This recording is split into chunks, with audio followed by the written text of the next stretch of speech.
வணக்கம் அன்புறவுகளே! எல்லாரும் எப்படி இருக்கிறீங்க? நல்லா இருக்கிறீங்களா? எல்லாரும் நல்லா இருக்க வேண்டும். நானும் நல்லா இருக்கிறேன்.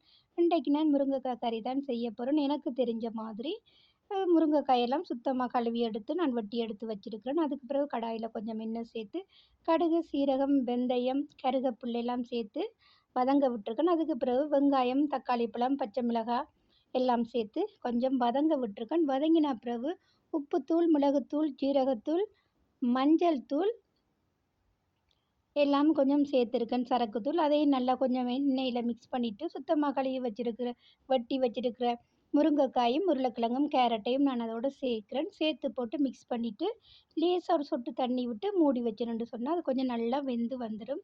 வெந்து வந்த பிறகு நான் தேங்காய் பால் 1 கப் எடுத்து வச்சிருக்கிறேன். பால் கறி தான். நல்லா கொதிச்சு வத்தி வரும்போது நல்ல டேஸ்ட்டாக இருக்கும். நல்லா வெந்துட்டுது. இப்போ நான் அதுக்கு தேங்காய் பால் சேர்க்கிறேன்.